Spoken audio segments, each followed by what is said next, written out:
అభిషేకం చేసేటప్పుడు ఏమంటున్నారు? స్వామి, మేము నీకు పంచామృతాలతో అభిషేకం చేస్తున్నాం అంటారు.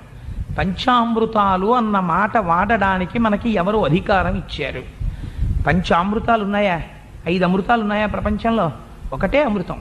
నువ్వు మరి పంచామృతములు అన్న మాట ఎందుకు వాడుతున్నావు అంటే, అందులో బాహ్యమునందు రావలసినటువంటి సుఖం ఏదున్నదో సుఖము, ఆంతరమునందు రావలసినటువంటి జ్ఞానము ఏకకాలమునందు మిళితమై ఉంటాయి.